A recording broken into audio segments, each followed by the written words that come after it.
Ladies and gentlemen, welcome to this new edition of Blitzkrieg. Today we are going to talk on a topic that's very close to everybody's heart. The government has been talking about it, the armed forces have been talking about it, the bureaucracy has been talking about it, and so have the Ordnance Factory Board. Now, this is indigenization, the ability of a nation to produce and manufacture its own weapon systems. Why is India not able to do it? And what are the benefits of indigenization? Today I have with me Lieutenant General Sanjay Kulkarni, who's from the Kumar Regiment. Currently, he is advisor and a consultant to the Ordnance Factory Board, and in his earlier avatar in the army, he was also Director General, Infantry. Sir, a very warm welcome, sir. Thank you. Sir, I start off by asking you, indigenization has suffered in our country. We were having this chat before we went for the recording and before we came to the studio, so that India was great at manufacturing weapons. First World War, Second World War, the bulk of the world's weapons for the two great wars were manufactured in India, and the ordnance factories were created some 200 years back during the East India Company time, sir. What happened? See, Gaurav, you're absolutely right. What actually happens, we still are good at it. Not that we are not good at it, we are still good at it. But over a period of time, probably complacency may have set in. And it is that complacency we need to get over. And once that complacency is over, we will soon find we'll again regain to what you just said. We were, right in 47, 48, equipped with our own arms. Subsequently, 62, 65 own arms, 171 own arms. Kargil fought own, the same Insas rifle. And subsequently also till date, over a period of time, other than the AK-47s, which have come in a large number, where the counterinsurgency is being taken over. Basically, the northeastern Kashmir, sir. Absolutely.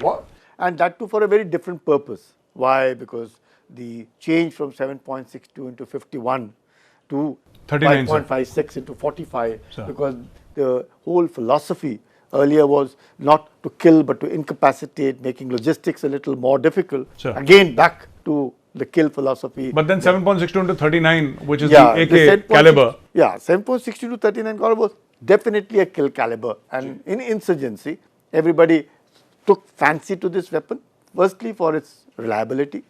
Secondly, to ensure that it never failed. So that is where the most important thing a soldier requires is lethality, it requires accuracy, and above all, he wants reliability of a weapon, irrespective of when it fired last. When he presses the trigger, the bullet must go. रोक नहीं पड़ता sir.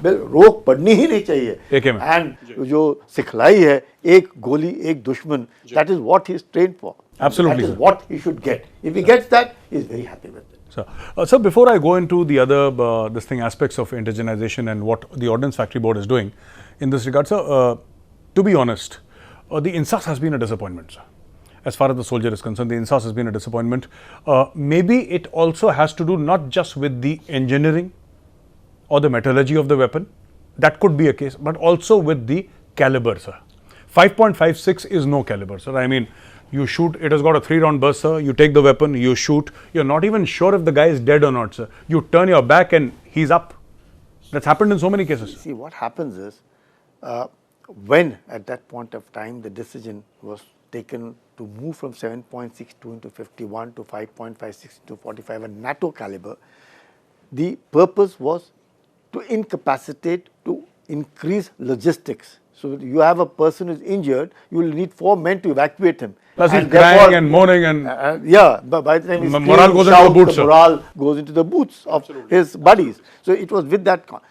When in insurgency, when troops started telling that, well, what happens is the bullet is so designed that it all just goes in and out. It's like a needle. It pierces and pierces out from the other eye. Unlike the 7.62 to 51, it pierces, but when it comes out, it takes a huge amount of chunk of flesh of yours. Yes, as a result of which you won't find even the incapacitated chap will not be able to get up. Yes. So that is the difference. So when the bullet enters, small hole, where the bullet exits this bigger hole. Absolutely. It takes the flesh and bone out. It takes the flesh and the bone out. Absolutely. So the purpose was that. And above all, where you spoke about Insas, Insas as a design, Insas in accuracy was a very good weapon. But it was designed by the DRDO, handed over to the Ordnance Factory for manufacturing, probably, as I understand, the hand holding must not have been proper.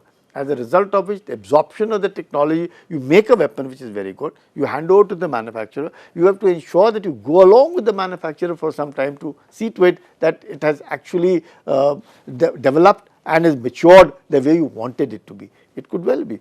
So, it is not like that, but yes, over a period of time, INSAS has almost become a weapon which no soldier wants it today. He says less INSAS, though it may be a very good weapon from accuracy point of view, but when it comes to reliability point of view, that is where the soldier looks at reliability.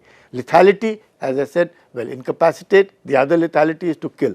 So, he wants to kill and he wants an accurate weapon, and above all he wants a reliable weapon. So, in that, probably the 7.62 into 51 or 7.62 into 39 are better weapons than 5.56 into 45. Sir, let me also take this opportunity to congratulate the Ordnance Factory both, sir. Dhanush and Sarang, sir. Yes. They're successful. They've been inducted, sir. Absolutely. And what I hear from my friends who are gunners, who are in the artillery, they're saying they are very good and world-class weapons. And this, I must also tell you, the entire Dhanush has been their own research and R&D, research and development of the ordnance factories themselves. So, that's a very big boon that they were able to not just replicate Bofors, they surpassed Bofors. It's no longer Bofors, it's much ahead. It's not into 39, it's 45. So, that's a big difference in the caliber, the range of the weapon, and totally indigenized. Saransh that you spoke about, 300 weapons, 130 mm are going to be made into 155 mm at a cost of just 200 crores over a period of 4 years. That means every gun is going to be upgraded with less than 1 crore. Sure. Can you imagine? And this is the old Russian 130 mm, sir. Old wars. Not only this, it would have huge export potential for all other armies. Would probably give it to the ordnance factories. We please upgrade our guns and give them back to us. With less than 1 crore a gun. None of the guns today cost you less than 17 crores, 18 crores, 14 crores, and here's a gun upgraded from 130 mm to 155 at less than 1 crore. 200 crores over 4 years, 300 guns.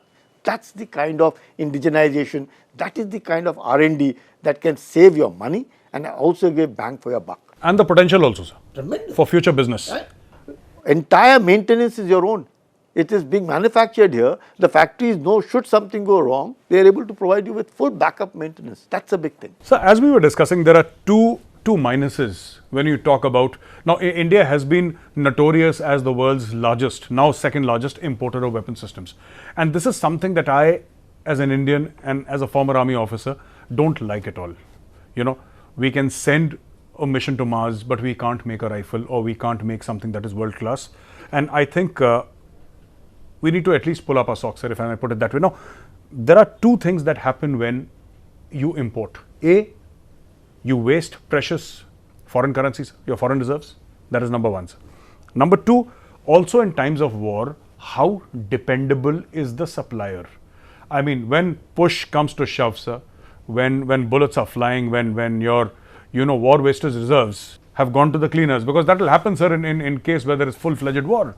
When there are these problems, how reliable is your foreign supplier? And we have seen, history is witness, sir, that we have been caught on the wrong pitch many a time, sir. See, I share your sentiments, Gaurav. I share your sentiments. Reason is, what you've just said is absolutely right.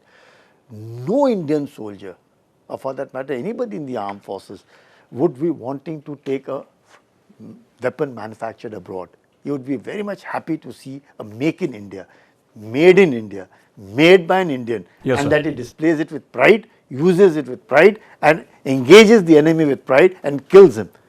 That's very important. It has, as we had earlier said, right from First World War, Second World War, 47, 48, 62, 65, 71, all along CI Ops, Kargil, Siachen, everywhere you find Indian weapons. Actually, sir, I'm sorry to interrupt you, sir, but many Indians do not know that during the First World War and the Second World War, India was the world's biggest manufacturer of weapons. Absolutely. All these ordnance factories are 200 years old. Yes, sir. 200 years old, some of them 100 years old. Absolutely. All being able to sustain the British primarily, and their victory is attributed to their being able to supply the best of weapon, the best of artillery gun, and the ammunition in unlimited supply. And what kind of steel these people can make is amazing. But what happens over a period of time is, as I said earlier also, maybe complacency certain, but leave aside that. What is it that we don't have?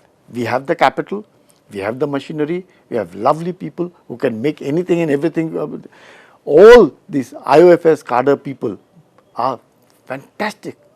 Most of them have done their courses abroad. Most of them are IITians. Most of them are regional engineering colleges. They are brilliant. There is nothing that they cannot do. Look at where's the problem, sir? Where's the problem? Look at DRDO. What a fantastic! It's not easy to get into DRDO as a scientist. A, B, C, D, E, F, G, ISRO. Look at it. There is no dearth of talent. Just no dearth of talent. It's just a question of that you're in that comfort zone. Somebody needs to be taken out of that comfort zone and be given time that look, this is the project that you've got to be doing. Time is 1 year. If you fail to do it, out.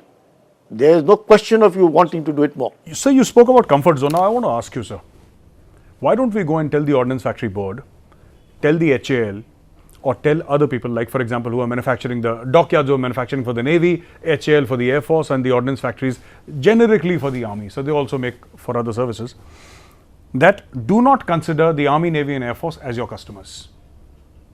This whole thing about having a safety net, that when I make something, of course the Indian Army is going to absorb it. Of course they will absorb it. Of course the Air Force will take it. Of course the Navy will take it. That is one way of looking at it. So of course, because they will, it's ours, so we will take it. But is it the best in class? Is it bang for the buck? Maybe not. Maybe. I don't know, sir. I'm not a specialist. But this much I will say that, sir, tomorrow if we tell all these people who are manufacturing, including HAL, including the dockyards, including Ordnance Factory Board, that look outside for your customers. The proof of the pudding is what kind of weapon systems can you export? So, हम तो convinced होके बैठे हैं ना यहाँ पे. We are already convinced in the sense that if I have to purchase socks and if I have to purchase shoes, they will come from Ordnance Factory. They are not going to come from a third party, sir. But if the quality is good, then other countries would also buy. See, Gaurav, what you've said, most of it has in some measure being implemented. Sure. Firstly, I'll say the non-core items are moving out of the OFB. So, ordnance will not be involved in manufacturing of uniform and shoes and small things which are otherwise involved. They will all be going in non-core items. You would find the exports that you spoke about, just about 2 years back, the exports were only about 25 crores. Today, the ordnance factories export 250 crores. So, that means over a period of time, what you've just said, they've realized it. Some of the factories are not just supplying to the armed forces. The armed forces themselves have gone in for the fast track procedures and picking up things from abroad. You see the 6SAW 7.62 to 51 have come in. Yes. You find the AK-203s will start the coming M777, in. sir. Yeah, absolutely, 777, M777, the guns are in. So you find all these kind of things are there, which over a period of time, I hope we soon absorb this technology, and after the transfer of technology and the absorption of technology, we would be able to deliver what it is. To open up the market and to be able to give the ordnance factories also, run for their money and also be able to make them feel a little this thinking, yes, there are people in India. When you say make in India, it does not necessarily mean it would be manufactured by ordnance factories or by PSUs. It could be anybody. It could be a private player, sir. A private player within India, provided that private player adds something to the government. It shouldn't so happen that you just pick up a machinery from abroad, bring it into India and then manufacture a particular stuff. That's not what is make in India. That would just be assembling in India. When you say make in India, means you applied your mind, you have applied to that complete manufacturing ability you've trained your manpower and you've done it and you saved the foreign exchequer. Imagine the amount of money over a period of time. If you are looking at becoming a $5 trillion economy by 2025, then we have to see to it that what we are looking at $100 billion of import of this arms and equipment in the next 10 years has to be drastically cut. It must not be there. Look at our investment in health. We are not even 1.28% of our GDP. USA spends 18% of its GDP on health. The least we can spend is at least 5%. The government today is saying they will be able to spend 2.5% by 2025. Look at the amount we spend on education, just about maybe 4% or 4.5%. The least we should be able to spend is at least 6 to 8% on education. So that is only possible when we save on all this import we are able to do Make in India. Absolutely. And achieve the Prime Minister's vision and that something. Firstly, you have to be economically strong, you must be militarily strong. If you have to be militarily strong, it must be indigenous. You cannot be dependent on anybody. You can't be dependent for sir. arms and For example, the Russians, sir. The Russians manufacture everything, sir. Absolutely. They manufacture everything. Now, not the best quality, but it's theirs, sir. Yes. And they use it with a great deal of. Now, the same AK-47 they've been using from 1947. Very true. That's Till how today. it is called AK-47. AK-47. Anthony Kalashnikov 47, the man who made it in the year 1947. 47, and it's AK-47 and various iterations have come in. It's essentially the same 7-8 moving parts, sir. And believe you me, a similar weapon, maybe better in accuracy, is being made by Trichy. The ordnance factory in Trichy makes it called the Trichy assault rifle. Yes, sir, the TAR, sir. 30 to 30. Yes, sir. Yes, They're the making TAR. it. They're making a smaller version of 7.60 to 39 called the AK-74 equivalent. Beautiful weapon that they're making it. You find the snipers are being made by the RFI in Ishapo. You find similar JVPC, they call the Joint Venture Protective Carbine in the LMGs, being made at the SAF factory in Kanpur. You will have the AK-203s being made in MET. So there is capability, they have the ability, they have the desire. Now you have some chairmen come and kick people. So you have to take people out of that comfort zone. Once you take these people out of the comfort zone. Put the shark among the fish, sir. Absolutely. You will find them deliver and sack them if they don't deliver. Absolutely. So now coming to the question of R&D, sir, because I think it all revolves around R&D, it revolves around technology, and we've had this discussion where a foreign country may not be so willing to give you technology. So they might share a large chunk of technology with you, but they'll hold back. Like in Hindi they say कि sir वो बिल्ली ने शेर को सब कुछ सिखाया लेकिन पेड़ पे चढ़ना नहीं सिखाया. A very old saying which is very this thing, and it fits like a glove where we say. So on R&D, sir, we go to R&D and then transfer of technology, sir. First R&D. Are we focusing on R&D, sir? See, what happens is till 2006 all transfer of technologies and any equipment, it went to the ordnance factories to manufacture, rightly so. After that, 2006, the ordnance factories themselves got the ability to do R&D. So that is almost 25% of whatever is being supplied to the armed forces is through the internal R&D. Now this is as regards the ordnance factories are concerned. Now look at what is DRDO. DRDO is nothing, founded in 1958 primarily for research and development. And they are the ones who are supposed to be doing all this, and then they are the designers. Ordnance Factory Board of the manufacturers, user is of course the user, and you are the DGQA who is supposed to facilitate and ensuring that the user gets whatever the qualitative requirements were required and put by the user and all of it. There are real 4 pillars on which each one of them have to work. If the hand holding of all 4 and if all these 4 are sincere, nobody being seen as a villain. Today you can find faults in any equipment, there is no doubt. You can find faults in anything and everything. Today you have a mobile. A mobile might have 100 features and cost 50,000 rupees, right? Do you actually require those 100 features? You don't require those 100 features. You probably would have realized that statistically you don't require more than 10 to 15 features. If you make a mobile with only 10 to 15 features, it will not even cost you 10,000. But everybody lures you into buying a mobile which is 50,000 and give you 100 features, saying that we have this, we have this. You don't use it. So therefore you realize that 60% of the time goes in communicating with one another, another 20% time probably in WhatsApping and messaging each other. So 85 to 90% of the time is gone only in just 2-3 features of the mobile. Absolutely, sir. Now, sir, the Ordnance Factory Board and other manufacturers like even the HALs, they have this grouse. Not a grouse, sir, but I can say it's more like a crib or a complaint that, we also make world-class stuff, but when it goes to the forces find fault, like you were saying. So it's easy to complain, it's easy to compare, but it's more difficult to actually do and accept. So the forces have a big problem saying that this quality is not okay and we want international quality. Now, for example, sir, I think 1 or 2 things that have come out of the forces are also slightly weird, sir, if I may put it on record. For example, this entire thing about having an assault rifle with 2 barrels. Now, as an infantryman, maybe I don't understand the concept and maybe somebody thought of this, but sir, 7.62 and 5.56, which means 2 separate barrels, which means 2 separate kinds of ammunition, the sheer logistics of it, and in a firefight, sir, I'm in a firefight and I go in a firefight, sir. Will I have the time? वो तो पुरानी type की LMG थी, sir. वो number 1 वो LMG वो इधर आता था, and he would change the barrel, sir. But even that was not a different caliber, sir. That was the same caliber.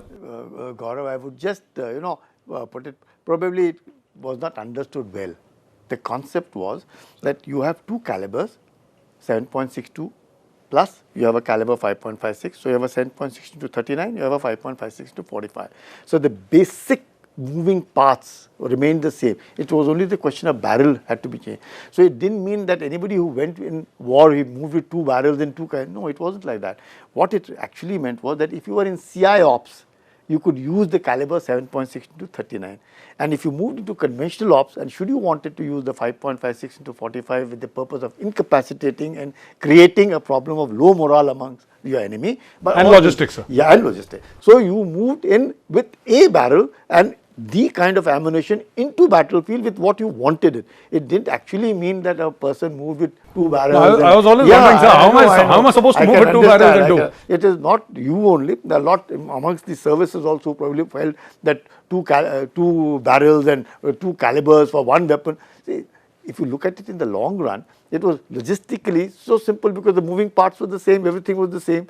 Now, if you were to get two weapons, one of 7.6 to 39 and AK-47, let's put it, and you get a 5.56 to 45, that Tabor you will get it. Sure. Now, you have two kinds of weapons and using in two different this thing. Here you had the same, but you had barrels. So, if you went into CI ops, you put a barrel. But then what fell through, sir? They didn't like the plan then later? No. Because somebody must have made the GSQR, sir. Kiसी ने तो बनाया होगा. It becomes difficult. It is not easy. As it appears, as I've said, it's not so easy. It's difficult. And therefore, a single thing, if you have a 2-in-1, you find that if one thing went bad, the other thing would also go bad. No?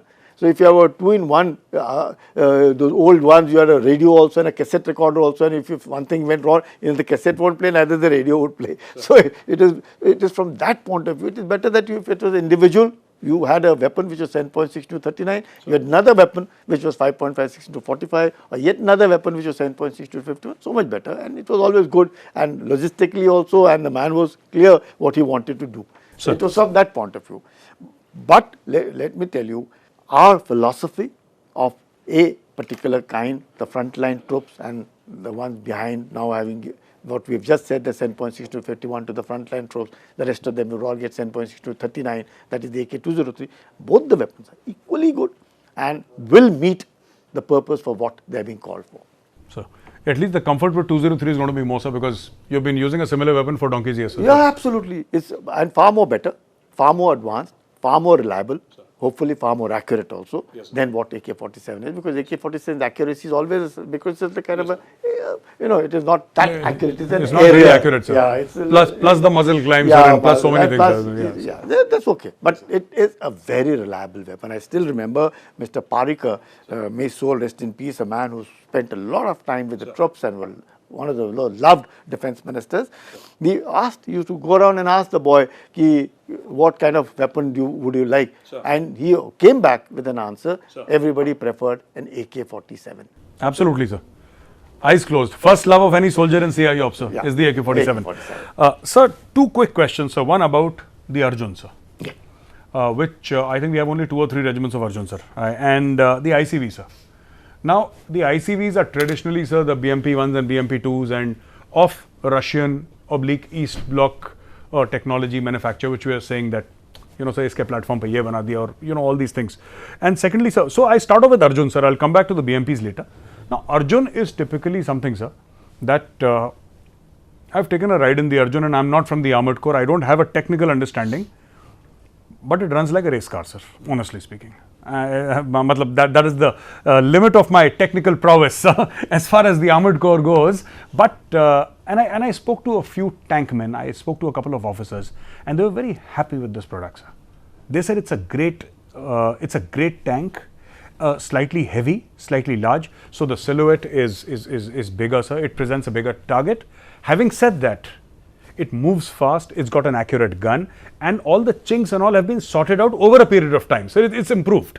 See, what you've said, Gaurav, is very important. Anything that is indigenized and made in India will have a little teething problem. So you had Arjun, then you had Arjun Mark 1, now you have Arjun Mark 1 Alpha. So you see the tank which is Arjun Mark 1 Alpha would have all the sophistication, including the stability, including the mobility, including the lethality, including the navigation, including the gun control, everything. It's definitely a 69 ton. It doesn't weigh less, it weighs 69 ton.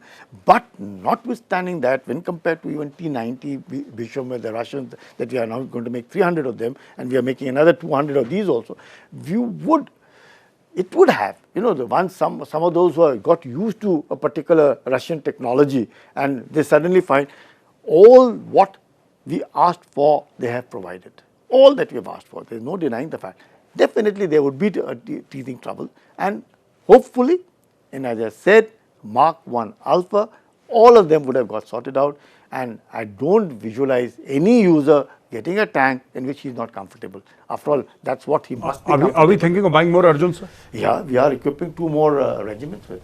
2 more regiments, so that makes it 4 or 5, something like that, sir. Yeah. And because I remember, sir, in 1994 when I was commissioned, sir, the unit was in Suratgarh, and we used to go to Mahajan field firing ranges, and they would see these Arjuns racing around like supercars, sir. See, if you start adding to any platform, you want, it to be more protection, you have to enhance it, you want to increase the horsepower you want to bring in a German 1400 horsepower engine. Obviously, everything will come at the cost of weight. Everything has to, if you want its lethality to improve, if you want mobility to improve, you want it to give you more protection to the foreman crew, then the weight will increase.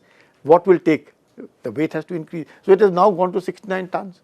So hopefully all of this would be catered for, and believe you me, even your BMPs which would be being made at Medak, all of them, class, there is no denying the fact, nothing will be introduced without the user certifying that he is happy with what is being. I met one of the senior engineers, sir, at Medak, and I told him, I said, sir, isme kitne log aate hain? So he said, I think there is a crew of 3, sir. Yeah. And I think 7 or 8 people fit, sir. 7 or 8 soldiers. I said, sir, section mein 10 log hote hain. Aap 10 ka banao. He said, it's not that simple. I said, in infantry section, we'll have 10 people, at least put 10 inside the BMP, but they must be having their own constraints. See, you have to dismount 10, you still have to take the vehicle off from the battlefield, so you do require people to take. So 10 plus 3, sir. Yeah, so that's okay, perfectly fine. But let me tell you, with the kind of technology that is available, and I'm again repeating, firstly, the user himself will not accept anything from anybody till he is satisfied. That is one.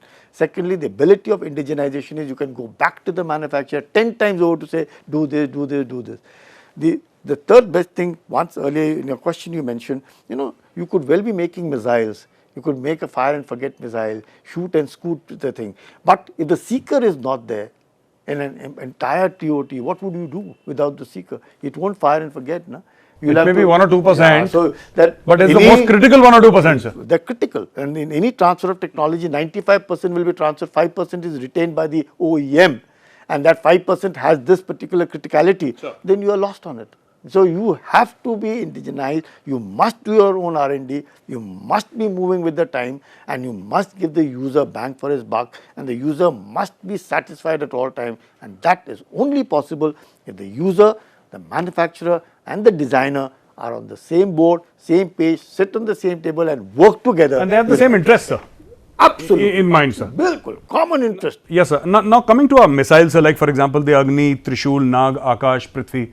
Now these have been very, very successful experiments, sir, and they are now no longer experiments. They've been inducted. Agni is there and Nag is there and all that, sir. BrahMos is another tie-up with the Russians, a JV with Russia, which is, they say the fastest cruise missile in the world. It's at some Mark 3 or Mark 4, I don't know what, sir, but it's like at some speed. It's class, phenomenal. It's class. We are even looking at exporting BrahMos. Absolutely. Look at that way. And it indeed, when we have this kind of, you may not have conventional wars coming up, but the fact that you have deterrence, that you have these kind of weapons with you, which have some critical technologies involved in it, it's a big deterrent. The Chinese today have not gone to war, but the very fact that the Chinese are developing all these modernized weapons with, going into the 5th generation, 4.5 generation, what does it show? That any adversary attempting to take on China, which Chinese are looking at USA, that do not mess around with me because I also have them. You need not use it. These are guarantees, sir. This is an insurance policy. It stands as a deterrence. It is more expensive to go to war than to make weapons which are modern. So it is always, capacity building takes time, but intentions can change overnight. So it is to prevent the intentions from changing overnight, the capacity building modernization has to be an ongoing process. You need not fight. You don't really modernize and equip yourself for a war, but to prevent war. And that is what we must look at. Very well said, sir. I wish we had more time, sir, but we are absolutely at the end of our program. And thank you very much for joining us, sir. It was great learning, even for me, especially from the point of view of being an infantarian, sir. I sort of. As a Kumaoni, we love each other. As a Kumaoni, yes, sir, absolutely. I'm not wearing the regimental tie, sir, because people anyway say कि infantry बहुत करता है, and you and I belonging to the same regiment, they would have said Kumaon बहुत करता है, sir. So I said I'll not wear a tie today. We are proud of you. Absolutely. Thank you very much, sir. Thank you, viewers, for joining us. We had a lovely discussion with General Sanjay Kulkarni. He told us about indigenization and how a country must develop its own weapon systems, its own equipment. So it's not A, spending too much of foreign exchange, and B, not dependent upon any other country that may not support it in times of war or times of, a diplomatic problem between two countries. Thank you for joining us once again. We meet you again next week with another expert to take up one more topic. Until then, Jai Hind from Blitzkrieg. Hi everyone, this is Arnab Goswami and I want to talk about our digital platform Republic World, the fastest news destination which has got you covered on all fronts, be it politics, entertainment or sport. And the reason I want you to follow Republic World is because for far too long there has only been negativity about India on the digital medium. Republic World is my campaign against the negativity prevalent on social media and digital media. So for the first time, I offer you a choice. Get the content that builds the nation. Avoid the content and avoid everyone on digital media who speaks against the nation. And do not forget to download the Republic World app for breaking news alerts. Thanks for watching. Together, let's kill the negativity against India on the digital media. Let's ensure that it's truly nation first, no compromise.